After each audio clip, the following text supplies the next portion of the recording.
पिछले 24 घंटे में उड़ीसा के ऊपर ज़्यादातर स्थानों पे हल्की से मध्यम वर्षा दर्ज हुई है।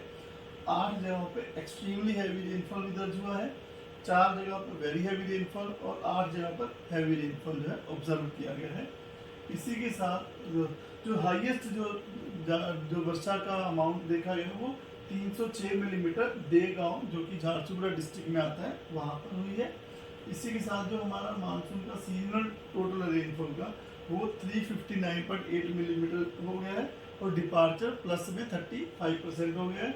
अभी 2 डिस्ट्रिक्ट हमारे पुरी और नुआपाड़ा जो है अभी डेफिशिएट कैटेगरी में बने हुए हैं। सिग्निफिकेंट वेदर सिस्टम की बात करें तो जो cyclonic circulation Gangetic West Bengal और एडजॉइनिंग नॉर्थ उड़ीसा पर बनी हुई थी, उसके प्रभाव की वजह से एक लो प्रेशर एरिया जो कि फॉर्म हुआ है सुबह 8:30 बजे आज गंगेटिक वेस्ट बंगाल और नेबरहुड के ऊपर 6 जुलाई को। इसकी जो एसोसिएटेड साइक्लोनिक सर्कुलेशन है वो समुद्र सतह से 7.6 किलोमीटर ऊंचाई तक जा रही है और वह दक्षिण दिशा की तरफ दक्षिण पश्चिम दिशा की तरफ झुकी हुई है, साउथ वेस्ट दक्षिण में झुका हुआ है। और यह जो सिस्टम है कंटिन्यू करेगा, धीरे धीरे वेस्ट नॉर्थ वेस्ट दिशा में मूव करेगा और झारखंड को और नॉर्थ छत्तीसगढ़ को क्रॉस करेगा अगले 2-3 दिनों में। उसके बाद एक दूसरा जो सिस्टम है ट्रफ जो कि नॉर्थ ईस्ट अरेबियन सी से चलकर जो ऊपर साइक्लोनिक सर्कुलेशन है low pressure area Gangetic West Bengal और नेबरहुड के ऊपर है उस वहाँ तक पहुँच रही है। और वह जो ट्रफ है वो north Gujarat, central Madhya Pradesh, north Chhattisgarh और साउथ झारखंड से होती हुई आ रही है और यह 3.1 किलोमीटर ऊंचाई से लेकर 5.8 किलोमीटर ऊंचाई के बीच में बनी हुई है और ऊंचाई के साथ है दक्षिण दिशा की तरफ इसकी टिल्ट भी देखी जा रही है। तीसरा जो सिस्टम हमारा मानसून ट्रफ जो कि पास हो रहा सूरतगढ़, सिरसा, दिल्ली, लखनऊ, वाराणसी, डाल्टनगंज, बनकुरा, दीघा से होता हुआ south east west north east bay of Bengal तक जाता हुआ दिख रहा है। तो अब तीनों सिस्टम प्रभाव की वजह से आज हम एक्सपेक्ट कर रहे हैं कि मयूरभंज, केवंझर, सुंदरगढ़, संबलपुर इन डिस्ट्रिक्ट में आइसोलेटेड वजह से heavy to very heavy with isolated extremely heavy falls भी हो सकता है, जिसकी वजह से रेड वार्निंग दी गई है।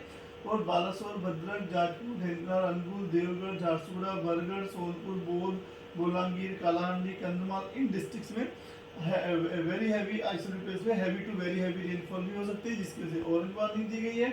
और केंद्रपाड़ा, जयसिंहपुर, कटक, नयागढ़, रायगढ़, नवरंगपुर, नुआपाड़ा, कोरापुट, मलकानगिरी इन डिस्ट्रिक्ट्स में आइसोलेटेड प्लेस में हैवी रेनफॉल हो सकती है, जिसकी वजह से येलो वार्निंग दी गई है। और इन्हीं स्थानों पे जहाँ जहाँ वार्निंग दी गई हम लोग एक्सपेक्ट कर रहे हैं कि जो थंडरस्टॉर्म विद लाइटनिंग और गस्टी सर्विस स्पीड 30 to 40 की रह सकती है। रेनफॉल का डिस्ट्रीब्यूशन वाइड स्प्रेड रह सकता है।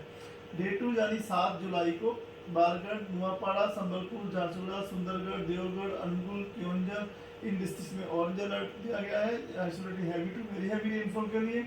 और मयूरभंज, बालासोर, भद्रक, केंद्रपाड़ा, जयसिंहपुर, कटक, जाजपुर, ढेंकनाल, नयागढ़, बोध, सोनपुर, बोलांगीर, कंधमाल, कालाहांडी इन डिस्ट्रिक्ट में येलो वार्निंग दी गई है आइसोलेटेड से हैवी रेनफॉल होने की संभावना से। और रेनफॉल डिस्ट्रीब्यूशन जो वाइड स्प्रेड रहने की संभावना है। 8 तारीख को थोड़ा सिस्टम आगे मूव कर जाएगा तो हम लोग एक्सपेक्ट कर रहे हैं कि सुंदरगढ़, झारसुगुड़ा, बरगढ़, संबलपुर, सोनपुर, बोलांगीर, नुआपाड़ा, कालाहांडी, नवरंगपुर इन डिस्ट्रिक्ट्स में हल्की light to isolated heavy rainfall हो सकती है, इसलिए येलो वार्निंग दी गई है। बाकी हम एक्सपेक्ट करें अनेक स्थानों पर हल्की से मध्यम वर्षा तो बनी ही रहेगी। 9 तारीख को मयूरभंज, केवंझर, सुंदरगढ़ इन डिस्ट्रिक्ट में आइसोलेटेड से हैवी रेनफॉल होने की संभावना से येलो वार्निंग दी गई है। 10 तारीख को भी सुंदरगढ़, मयूरभंज, केवंझर, बालासोर डिस्ट्रिक्ट में आइसोलेटेड से हैवी रेनफॉल हो सकती है। डे 6 यानी 11 तारीख को सुंदरगढ़, केवंझर, मयूरभंज में और डे 7 में जो 12 तारीख को झारसुगुड़ा, संबलपुर, देवगढ़, सुंदरगढ़, केवंझर, मयूरभंज इन जगहों पे हम लोग एक्सपेक्ट कर रहे हैं कि आइसोलेटेड प्लेसेस में हैवी रेनफॉल होने की संभावना, इसमें से येलो वार्निंग दी गई है। फिशरमैन को आज यानी 6 जुलाई और कल 7 जुलाई को समुद्र के अंदर मछलियाँ पकड़ने के लिए जाने के लिए मनाही दी जाती है, तो क्योंकि हम लोग एक्सपेक्ट कर रहे हैं कि समुद्र में स्क्वेली वेदर रह सकता है, जिसमें कि 35 से 45 किलोमीटर प्रति घंटा गस्टिंग टू 55 किलोमीटर प्रति घंटे की रफ्तार से हवा बह सकती है। इससे जो समुद्र की कंडीशन है रफ टू वेरी रफ होने की वजह से उन मछुआरों को समुद्र में मछलियाँ पकड़ने जाने से मनाही दी जाती है अगले 48 घंटे। धन्यवाद।